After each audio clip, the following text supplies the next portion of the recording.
Welcome to YSM news. ముందుగా headlines. Bhuvanagiri municipality chairman, vice chairman పై పెట్టిన అవిశ్వాస తీర్మానం నెగ్గింది.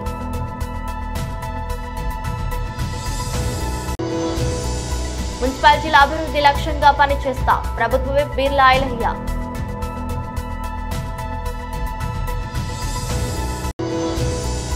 మేడ్చల్ సనత్ నగర్ పోలీస్ స్టేషన్ పరిధిలో విశ్వసనీయ సమాచారం మేరకు గంజాయి ఆయిల్ అమ్ముతున్న నేరస్తుల. వాహనాల నుండి వచ్చే కాలుష్యాన్ని నియంత్రించేందుకు తెలంగాణ ప్రభుత్వం ఎలక్ట్రానిక్ వాహనాలను ప్రోత్సహిస్తుందని రవాణా శాఖ మంత్రి Ponnam Prabhakar. Bhuvanagiri municipality chairman, vice chairman పై పెట్టిన అవిశ్వాస తీర్మానం నెగ్గింది. భువనగిరి మున్సిపల్ కార్యాలయంలో అవిశ్వాస తీర్మానం సమావేశం ఉదయం 11 గంటలకు ప్రారంభమైంది. బీఆర్ఎస్ పార్టీ నుండి 20 మంది కౌన్సిలర్లు ఉండగా 16 మంది హాజరు కాగా మరో 4 గైర్హాజరు అయ్యారు. 9 మంది కాంగ్రెస్ పార్టీ కౌన్సిలర్లు, 6 బీజేపీ కౌన్సిలర్లు సమావేశంలో హాజరయ్యారు. హాజరైన 31 మంది కౌన్సిలర్లు చేతులెత్తి chairman Yanaboina Anjaneyulu, vice chairman చింతల కృష్ణయ్యపై అవిశ్వాసం నెగ్గించుకున్నారు. మున్సిపల్ చైర్మన్, వైస్ చైర్మన్ పదవుల ఎన్నికకు మరో తేదీని నిర్ణయిస్తామని ఆర్డీఓ అమరేందర్ మీడియాకు వెల్లడించారు. ఎట్టకేలకు చైర్మన్, వైస్ చైర్మన్ పదవులపై సర్వత్రా ఆసక్తి నెలకొంది. ఆలోచన మీద మేము ఈ అవిశ్వాసం పెట్టడం జరిగింది.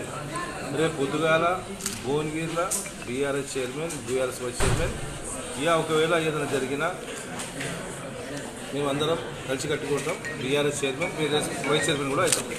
ధన్యవాదాలు. భువనగిరి పురపాలక సంఘ BRS chairman Yanaboina Anjaneyulu, vice chairman Chinthala కృష్ణయ్యలపై ఈరోజు మేమందరం 31 మంది కౌన్సిలర్లము ఏకగ్రీవంగా అవిశ్వాస తీర్మానాన్ని ప్రవేశపెట్టి ఈరోజు నెగ్గించుకోవడం జరిగింది. గౌరవ కౌన్సిలర్ ఎవరైతే 35 మందిలో 31 మంది హాజరై ఈ యొక్క 4 సంవత్సరాల బీఆర్ఎస్ పరిపాలన ప్రజల యొక్క విశ్వాసాన్ని కోల్పోయారు.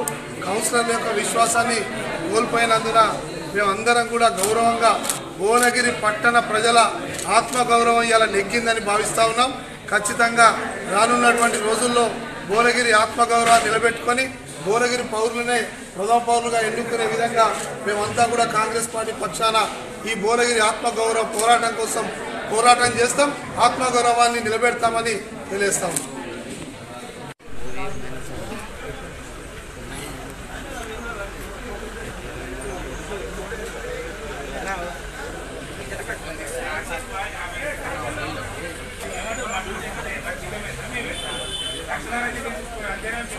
భువనగిరి పురపాలక సంఘానికి సంబంధించి గతంలో 36 మంది సభ్యులకు గాను 31 మంది సభ్యులు గౌరవ జిల్లా కలెక్టర్ గారికి చైర్మన్, వైస్ చైర్మన్ గారి పైన అవిశ్వాస తీర్మానము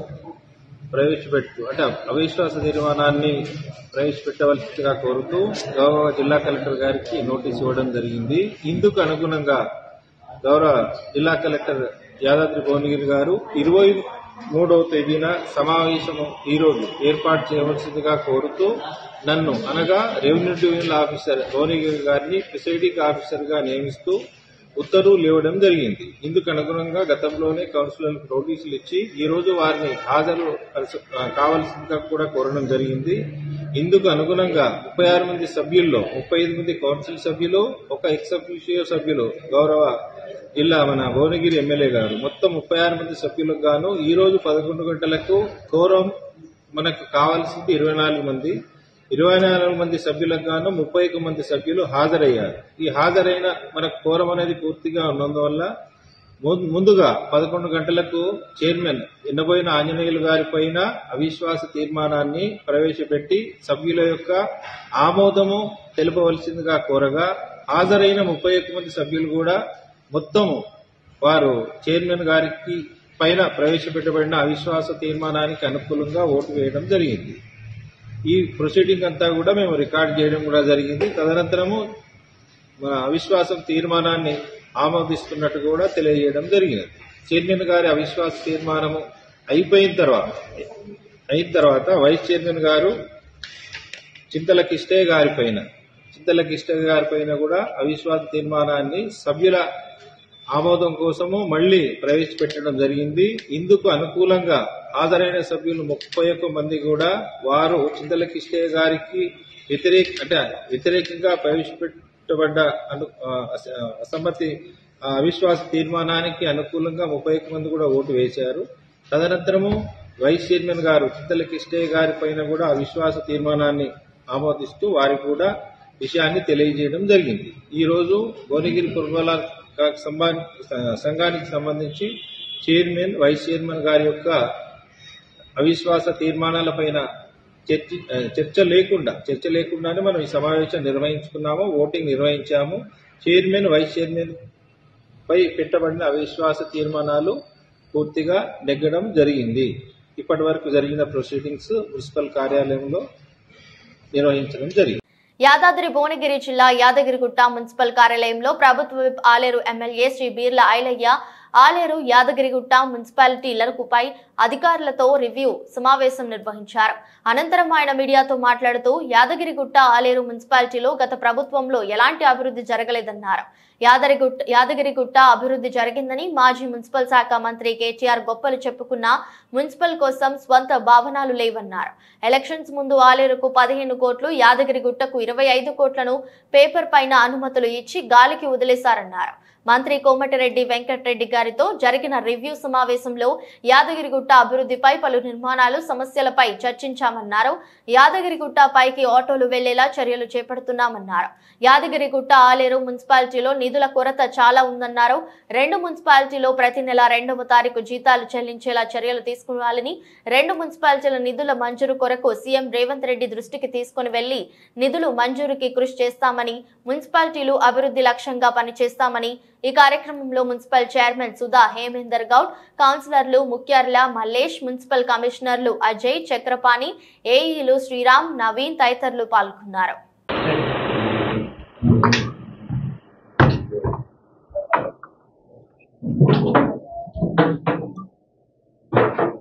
అందరికీ నమస్కారం.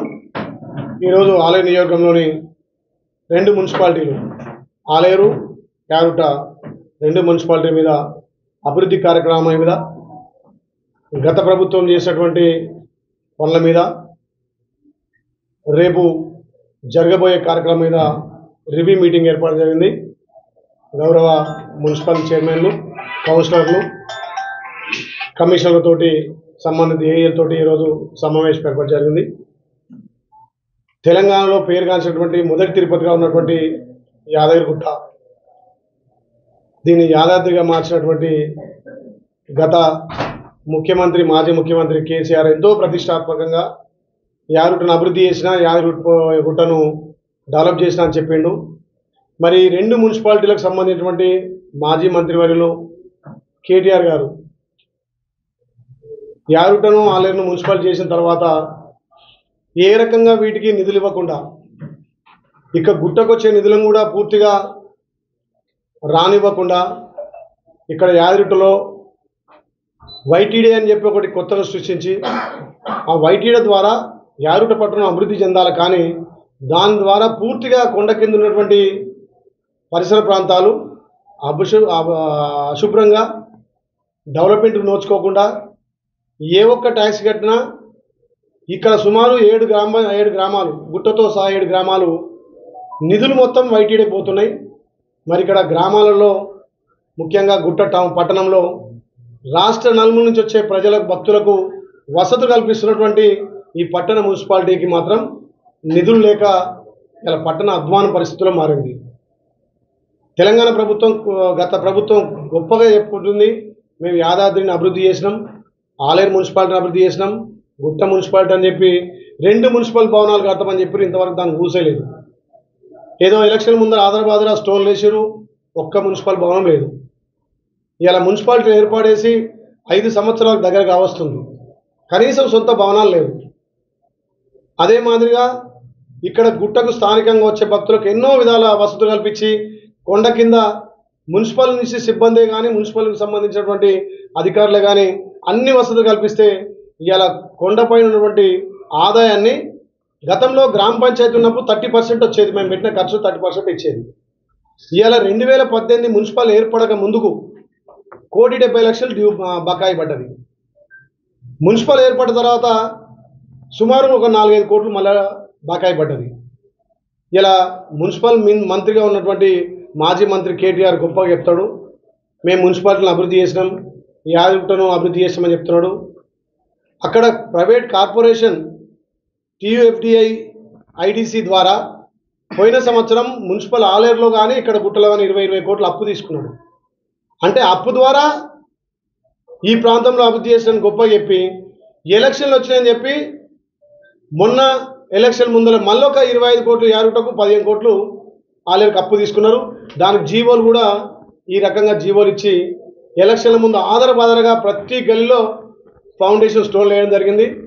మరి ఏ ఒక్క రూపాయి కూడా ప్రభుత్వం నుంచి కేటాయించకుండా కార్పొరేషన్ అప్పు తెచ్చి మళ్ళీ కార్పొరేషన్ అప్పు కూడా ఇక్కడ మున్సిపల్ నుంచే కట్టాల్సిన విధిగా వాళ్ళు జీవోలు తెచ్చారు. కాబట్టి గత ప్రభుత్వాలు పూర్తిగా యాదగిరిగుట్టను విస్మరించినాయి. ఏదో పేరుకే మేము కొండను అభివృద్ధి చేసామన్నారు. కొండ మీద కూడా వచ్చే భక్తులకు ఎలాంటి సౌకర్యాలు లేవు. దాని మీద మన రాష్ట్ర R&B మంత్రి, ఆటోగ్రఫీ మంత్రి పెద్దలు కోమటిరెడ్డి వెంకరెడ్డి గారితో మొన్ననే రివ్యూ మీటింగ్ పెట్టినాం. రేపు కొండ మీద డార్మెంట్ రాడ్తో పాటు వచ్చే భక్తులకు అన్ని విధాల వసతులు కల్పిస్తామని చెప్పి మంత్రి గారు మాట ఇవ్వడం జరిగింది. రేపు గౌరవ R&B మంత్రి కూడా యాదగిరిగుట్టను సందర్శించి ఆలేరులో వాళ్ళ అభివృద్ధి కార్యక్రమాలకు శంకుస్థాపనతో పాటు ఈ ఉన్నటువంటి ఆలేరులో రివ్యూలతో పాటు రేపు కావాల్సినటువంటి సదుపాయాలను సమకూర్చడం కోసం ఇక్కడ రోడ్లే కానీ భవనాలు కానీ ఏర్పాటు చేయడం కోసం గౌరవ మంత్రి గారు రేపు రాబోతున్నారు. కాబట్టి ఆయన ఆధ్వర్యంలో మళ్ళీ యాదగిరిగుట్టను పూర్వవైభవం తేవడానికి గతంలో ఎవరైనా భక్తులు వచ్చి ఒక రోజు నివాసం ఉండేట్టుగా డార్మెంట్ హాల్ ఉండేది. వాళ్ళకి అన్ని విధాల షాప్స్ కానీ అక్కడ వసతులు కల్పించేది. ఇవాళ 10 దాటితే కొండ మీద భక్తుడు ఉండే అవకాశం లేకుండా చేసిన కేసీఆర్. పేదోడికి దర్శనం ఫ్రీగా ఇచ్చే బదులు కాస్ట్లీ దర్శనం చేసిండు. పేదోడు కార్లు వస్తే 500 కట్టాలి. ఇవాళ పేదోళ్ళు గుట్ట బస్ స్టాండ్లో బస్ దిగి మళ్ళీ కొండపై దాకా నడుచుకుంటూ పోవాలి, లేకపోతే ఇంకో బస్ స్టాండ్కి పోవాలంటే కిలోమీటర్ నడిచిపోవాలి.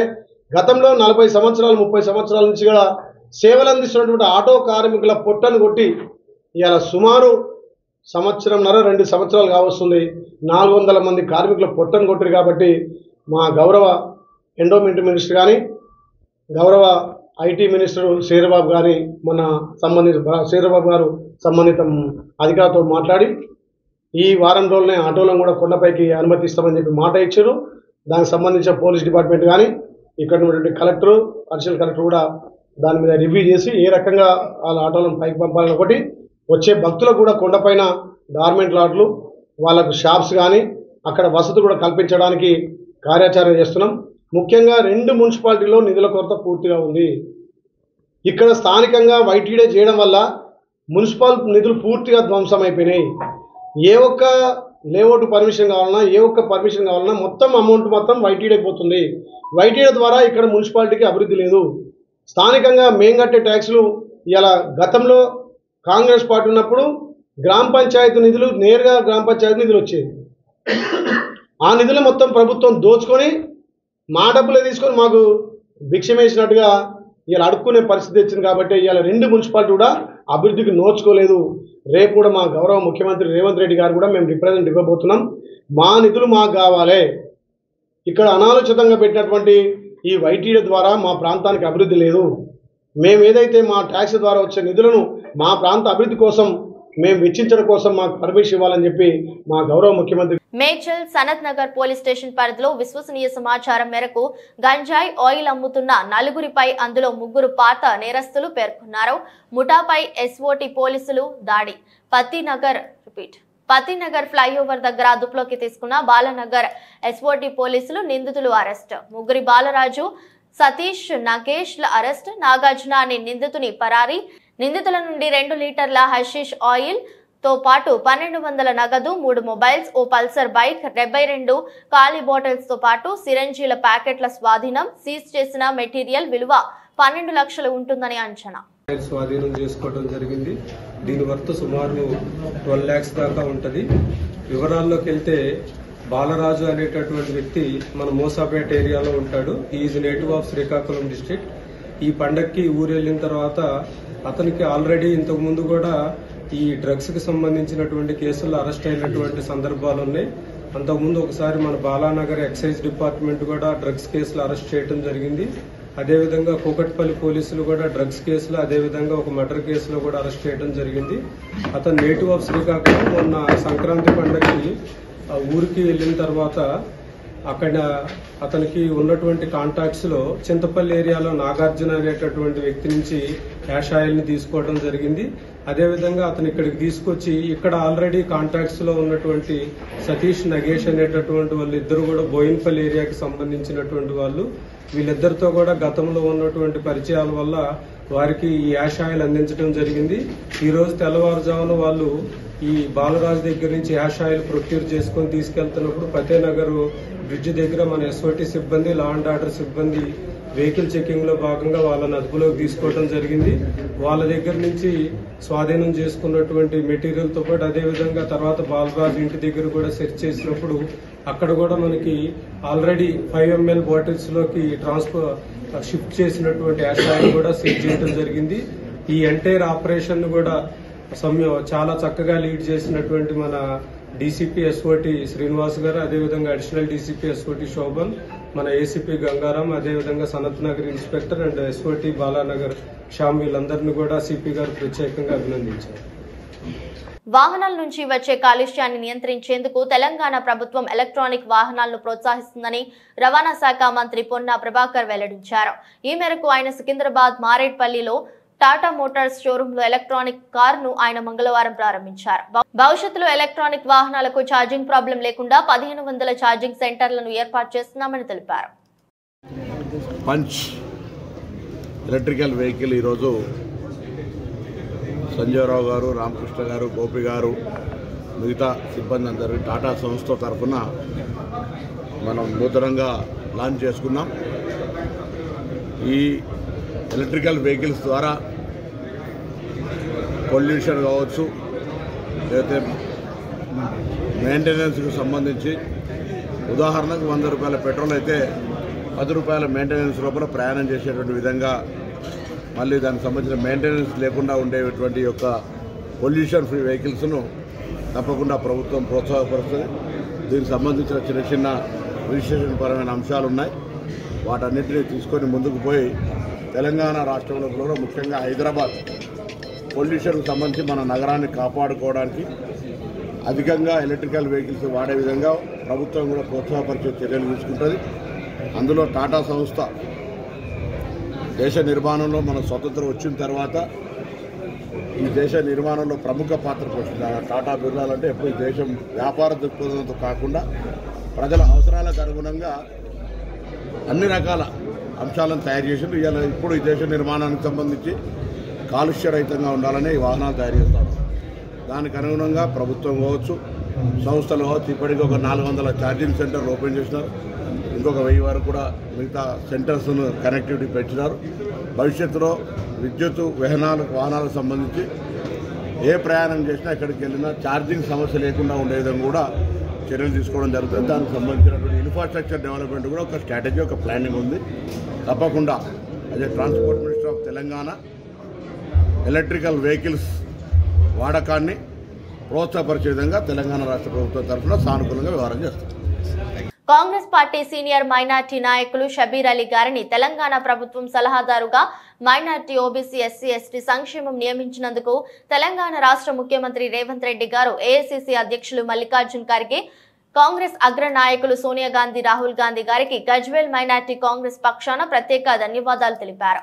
వైఎస్ఆర్ హయాము షబీర్ అలీ మైనార్టీ సంక్షేమానికి ఎనలేని కృషి చేయడం జరిగిందని, ముఖ్యంగా విద్యార్థులకు, యువతకు విద్యా ఉపాధి రంగాలలో 4% రిజర్వేషన్ ఎంతగానో ఉపయోగపడిందని, ఇప్పుడు కూడా రేవంత్ రెడ్డి గారి నాయకత్వంలో మైనార్టీ, ఓబీసీ, ఎస్సీ, ఎస్టీ సంక్షేమానికి ప్రత్యేక శ్రద్ధ చూపి వారిని ఆర్థిక, రాజకీయాలు రంగాలలో ముందుకు తీసుకుపోతారని తెలియజేస్తున్నాం. ఈ కార్యక్రమంలో మతీన్, వహీద్, సర్దార్ ఖాన్, జాకీర్, అగ్జార్, జహంగీర్, సాబేర్, బాబా జూబీర్, అజహర్, సమీర్, మున్నా, ముక్తార్, అడ్డు, రఫీ, గాజా తదితరులు పాల్గొన్నారు.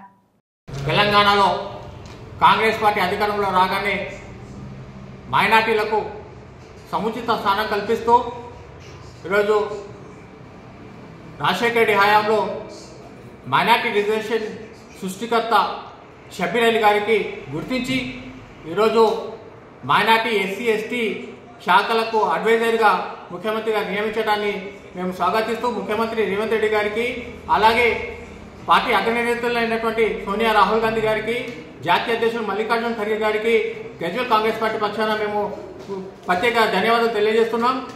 రాబోయే కాలంలో కూడా తెలంగాణలో మైనార్టీల సంక్షేమానికి షబ్బీర్ అలీ గారు కృషి చేస్తారని తెలియజేస్తున్నాం. గతంలో కూడా రాజశేఖర రెడ్డి గారు ముఖ్యమంత్రి ఉన్నప్పుడు షబ్బీర్ అలీ గారు 4% రిజర్వేషన్ సృష్టించి ఎంతోమంది యువతకు చదువుకోవడానికి ఉద్యోగ అవకాశాలు కల్పించినటువంటి ఘన నాయకుడు షబ్బీర్ అలీ గారిని టార్గెట్ చేస్తూ గత ప్రభుత్వం ఎంఎంతో కుమ్మకై షబ్బీర్ అలీ గారిని ఓడగొట్టిన అయినా కానీ పార్టీ గుర్తించి ఆయనకు సముచిత స్థానం కల్పించినందుకు మేము గజ్వేల్ కాంగ్రెస్ పార్టీ పక్షాన ధన్యవాదాలు తెలియజేస్తున్నాం. आज गजवेल के जानिब से हमारे शब्बीर अली साहब को बहुत अच्छा पोस्ट दिया गया और हम बहुत शुक्र अदा कर रहे हैं कि कांग्रेस पार्टी का हाईकमांड का, हमारे सोनिया गांधी, राहुल गांधी और हमारे सीएम रेवंत रेड्डी साहब को, और गजवेल में वो तकरीबन काम कर चुके हैं. आज अपना सब स्टेशन जो कोटखंडा में बना उनके पीरियड में बना, और आज जो माइनॉरिटी को 4% रिजर्वेशन दिए, आज शब्बीर अली साहब उसको जुद्दोजहू करके उन्होंने आज अपने 4% को लेके आए. और दूसरा 11 शहीद दरगाह में अपने लिए उन्होंने पूरे पोल्स, स्ट्रीट लाइट्स, हम जाके जब गीता रेड्डी एमएलए थे जाके खाली ऐसा बोले, हम बोलते उन्हें इमीडिएट उन्होंने सैंक्शन कर दिए. आज गजवेल में तारीख है कि आज शब्बीर अली साहब हर कब्रस्तान को अपन हर जगह उन्होंने ले डाल दिया, और हम बहुत शुक्र अदा कर रहे हैं कि कांग्रेस पार्टी और उनको और अच्छा और तरक्की अता फरमाए, और उनको हम बहुत मुबारकबाद दे रहे हैं और हम उनके साथ हैं. अस्सलाम वालेकुम. అల్లు అర్జున్ హీరోగా సుకుమార్ దర్శకత్వంలో రూపొందిన పుష్ప సినిమా సంచలన విజయాన్ని నమోదు చేసింది. ఆ సినిమా అల్లు అర్జున్ కి పాన్ ఇండియా ఇమేజ్ ను తెచ్చిపెట్టింది. దాంతో పుష్ప 2 సినిమాను పాన్ ఇండియా బడ్జెట్ తోనే నిర్మిస్తున్నారు. దాదాపు 300 కోట్ల రూపాయల బడ్జెట్ తో ఈ సినిమా నిర్మితమవుతుండగా దేవిశ్రీ సంగీతాన్ని అందిస్తున్నారు. ఈ సినిమాకి సంబంధించిన ప్రతి అంశం నెక్స్ట్ లెవెల్లో ఉండేలా ప్లాన్ చేసుకుంటూ వెళ్తున్నారు. పుష్ప సినిమాలో యాక్షన్ సీన్స్ అన్ని కూడా ఇక్కడే షూట్ చేశారు. అయితే పుష్ప 2 సినిమాకి సంబంధించిన ఓ యాక్షన్ సీన్ ను జపాన్ లో చిత్రీకరించనున్నారట. ప్రస్తుతం అందుకు సంబంధించిన సన్నాహాలు చేసుకుంటున్నట్టుగా సమాచారం. కథ ప్రకారం పుష్ప ఒక భారీ డీల్ కోసం జపాన్ వెళ్తాడు. అక్కడ మాఫియా డాన్ తో డీల్ కుదరకపోగా సీన్ రివర్స్ అవుతుంది. అక్కడి నుండి పుష్ప బయటపడటమే కష్టమవుతుంది. ఈ సందర్భంలో మార్షల్ ఆర్ట్స్ తెలిసిన విలన్ గ్యాంగ్ తో బన్నీ తలపడే ఓ యాక్షన్ ఎపిసోడ్ ను డిజైన్ చేశారట. ఈ యాక్షన్ సీన్ ఈ సినిమా హైలైట్స్ లో ఒకటిగా నిలిచిపోతుందని అంటున్నారు. ఆగస్టు 15న ఈ సినిమా రిలీజ్ కానుంది. ఎప్పటికప్పుడు యూజర్లకు కొత్త ఫీచర్లను అందిస్తున్న ఇన్స్టెంట్ మెసేజింగ్ యాప్ వాట్సాప్ త్వరలోనే మరో కొత్త ఫీచర్ ను అందుబాటులోకి తీసుకురాబోతుంది. వాట్సాప్ పై ఫైల్ షేరింగ్ ఫీచర్ అందుబాటులోకి తీసుకురాబోతుంది. ఈ ఫీచర్ అందుబాటులోకి వస్తే సమీపంలోని వ్యక్తులతో సులభంగా ఫైల్ ను షేర్ చేసుకోవచ్చు. యూజర్లు ఫైల్స్ ను స్వీకరించవచ్చు లేదా పంపించవచ్చు. ఇందుకోసం పీపుల్ నియర్ బై అనే ఫీచర్ అందుబాటులోకి వస్తుందని, సమీపంలోని వ్యక్తులు సురక్షితంగా ఫైల్స్ ను షేర్ చేసుకోవచ్చని వాబెటా ఇన్ఫో రిపోర్ట్ పేర్కొంది. ఈ ప్రక్రియలో ఫైల్స్ పంపేవారు, స్వీకరించేవారు కూడా పీపుల్ నియర్ బై సెక్షన్ ను ఓపెన్ చేయాల్సి ఉంటుంది. షేర్ రిక్వెస్ట్ ను పొందడానికి ఫైల్ మార్పిడి విషయంలో డివైస్ ని కదిలించాల్సి ఉంటుందని రిపోర్ట్ పేర్కొంది. ఈ ఫీచర్ ద్వారా file end to end encrypt అవుతాయని, వాట్సాప్ చాట్ కు వెలుపలకి తెలియని ఇతర నెట్వర్క్లకు ఫైల్స్ పంపించినా సురక్షితంగా ఉంటాయని వెల్లడించింది. సమీపంలోని వ్యక్తులతో ఫైళ్లను త్వరగా షేర్ చేయడానికి ఈ ఫీచర్ చాలా సులభంగా ఉంటుందని, వేగంగా నేరుగా షేర్ చేసేందుకు ఇది అనువుగా ఉంటుందని వివరించింది. ప్రతి ఫైల్ మార్పిడిలో గోప్యత, భద్రత ఉంటుందని, కాంటాక్ట్ లిస్ట్ లో లేని వ్యక్తులకు షేర్ చేసినప్పుడు ఫోన్ నెంబర్లు కనిపించవని రిపోర్ట్ తెలిపింది. అయితే ఈ ఫీచర్ ను ప్రస్తుతం డెవలప్ చేస్తున్నారని, భవిష్యత్తులో తీసుకువచ్చే అప్డేట్ ద్వారా ఈ ఫీచర్ ను అందుబాటులోకి తీసుకురానుందని తెలిపింది. మరోవైపు వాట్సాప్ iOS యూజర్లు స్టిక్కర్లను క్రియేట్ చేయడానికి, వాటిని సవరించడానికి అవకాశం కల్పించే కొత్త ఫీచర్ ను కూడా వాట్సాప్ అందుబాటులోకి తీసుకొచ్చింది. ఫోటోలను స్టిక్కర్లుగా మార్చుకునే వీలుంది. ఇప్పటికే ఉన్న స్టిక్కర్లను కూడా నచ్చిన విధంగా సవరించుకోవచ్చు. వార్తలు ముగించే ముందు మరోసారి headlines. Bhuvanagiri municipality chairman, vice chairman పై పెట్టిన అవిశ్వాస తీర్మానం నెగ్గింది.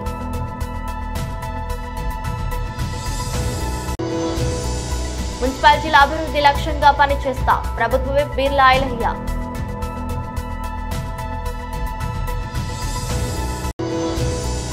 మేడ్చల్ సనత్ నగర్ పోలీస్ స్టేషన్ పరిధిలో విశ్వసనీయ సమాచారం మేరకు గంజాయి ఆయిల్ అమ్ముతున్న నేరస్తుల.